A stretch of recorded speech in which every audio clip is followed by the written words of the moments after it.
সম্প্রতি বেনাপোল বন্দরে বেড়েছে শুল্ক কর ফাঁকি দিয়ে আমদানি পণ্য পাচার। মঙ্গলবার ২.৫ কোটি টাকার শাড়ি, 3 পিস, ঔষধ, মোটরসাইকেলের টায়ার সহ বিভিন্ন কসমেটিক্স সামগ্রী জব্দ করেছে বিজিবির সদস্যরা।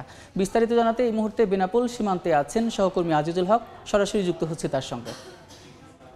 আজিজুল, বেনাপোল বন্দর দিয়ে ভারত থেকে যে সমস্ত আমদানি হয় এই সমস্ত আমদানি পণ্য যাতে কোনোভাবে শুল্ক ফাঁকি দিয়ে বন্দর থেকে পাচার না হয়, নিরাপত্তায় রয়েছে ১৩৬ জন আনসার সদস্য, ১২৯ জন বেসরকারি নিরাপত্তা সংস্থা, আল-আরাফার নিরাপত্তা কর্মী এবং ৪০ জন আর্মড ব্যাটালিয়ন পুলিশ।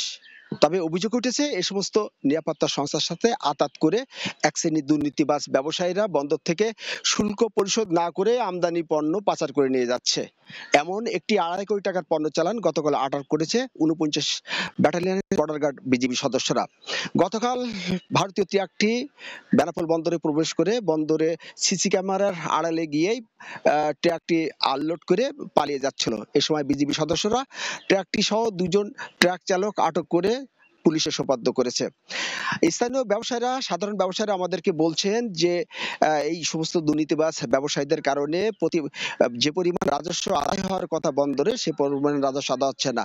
প্রতি বছর সাধারণ ব্যবসায়ীদের যে ধারণা যে প্রায় ১০ কোটি টাকা রাজস্ব আদায় হওয়ার কথা, তবে এই সমস্ত দুর্নীতির কারণে সে পরিমাণ রাজস্ব বন্দর থেকে আদায় হচ্ছে না। বন্দর কর্তৃপক্ষ আমাদেরকে বলেছেন যে এই দুর্নীতির সাথে, অর্থাৎ আমদানি পণ্য পাচারের সাথে কারা জড়িত তারা ইতিমধ্যে তদন্ত কমিটি গঠন করেছেন এবং তাদেরকে শনাক্ত করতে কাজ করছেন।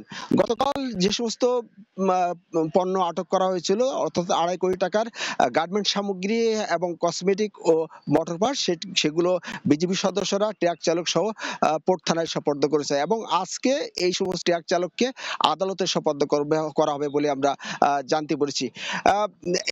সাধারণ ব্যবসায়ীরা আমাদেরকে যে তথ্য দিচ্ছেন যে প্রতিদিন বেনাপোল বন্দর দিয়ে প্রায় ৩০০ থেকে ৩৫০ ট্রাক বিভিন্ন ধরনের পণ্য আমদানি হয়ে যায়।